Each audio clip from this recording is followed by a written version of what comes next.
The Galactic Academy's xenobiology amphitheater buzzed with chittering whistling, and the occasional bioluminescent flash as students from across known space settled into their seats.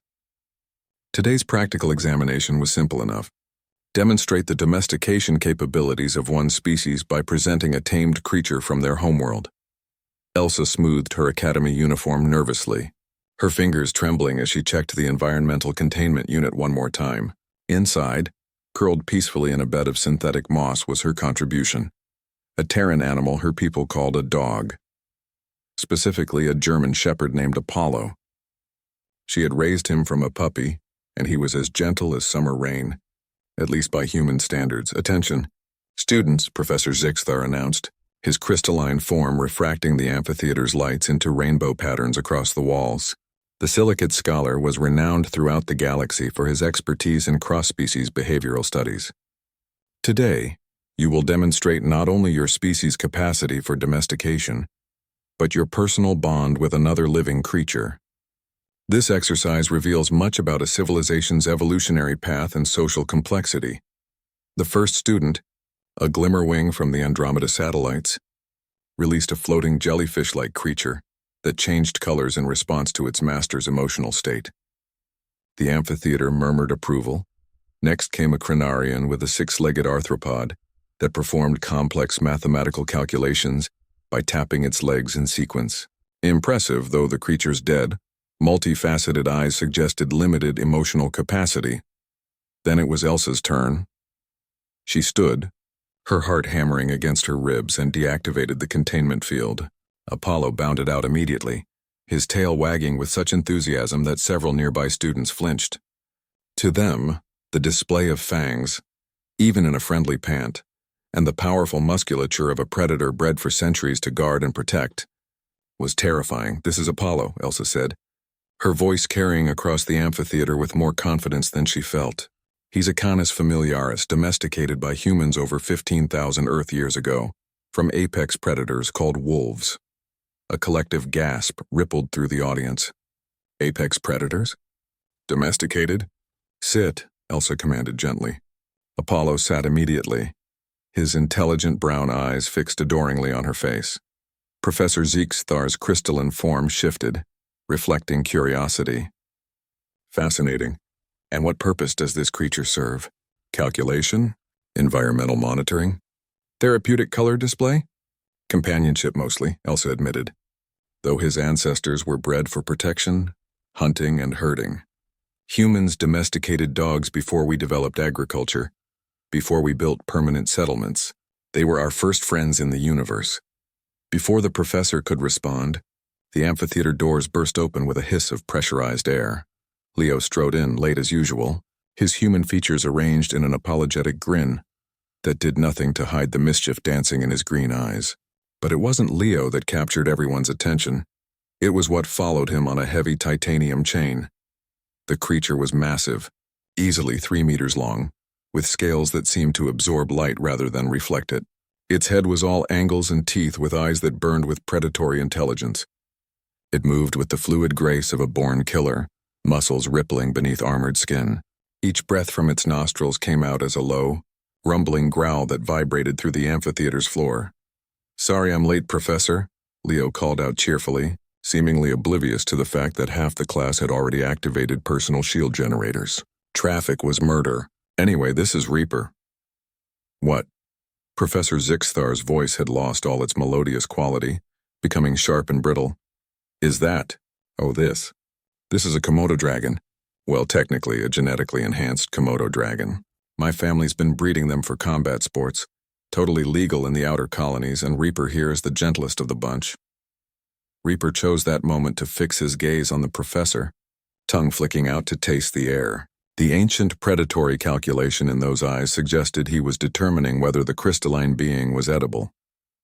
"Mr. Leo," the professor began, his form flickering with what might have been fear. "The assignment was to bring a domesticated, and I did. Reaper's super domesticated. Watch this."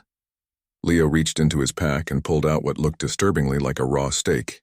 "Reaper, sit." The dragon didn't sit. Instead, it lunged, not at the meat, at Professor Zixthar. The amphitheater erupted into chaos, Students scrambled for exits, alarms blared, and security drones descended from the ceiling, but Leo simply yanked the chain with practiced ease, redirecting 300 kilograms of prehistoric fury like a cowboy roping cattle. Reaper, heel. Leo's voice cracked like a whip. The dragon stopped mid-lunge so abruptly that it skidded across the polished floor. Then, impossibly, it backed up and positioned itself at Leo's left side, sitting on its haunches in a pose that was almost dignified. The amphitheater fell silent. Leo tossed the stake casually, and Reaper caught it mid-air, swallowing it whole. "Good boy," Leo said, scratching the creature under its chin. The dragon's eyes half closed in contentment, a deep rumbling purr emanating from its chest. Professor Zichthar's form had gone completely clear, a sign of extreme shock in silicates. "You. That creature attempted to consume me. And you—" "Oh yeah, sorry about that," Leo said sheepishly. "He's still got some prey drive issues. We're working on it, but see? Totally under control now. Domestication is about the bond and control, right? Not about how cuddly they are." Elsa had watched the entire scene with a mixture of horror and reluctant admiration.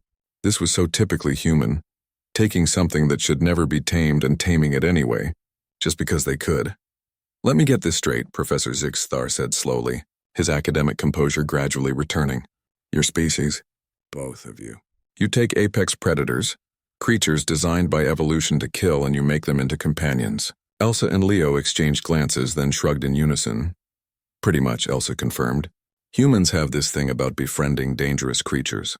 Dogs, cats, horses, falcons, even bears sometimes, though that's frowned upon. We had a guy on old Earth who lived with grizzly bears for years," Leo added helpfully. "Didn't end well, but he tried." Apollo, perhaps sensing the tension, walked over to Reaper and sniffed curiously.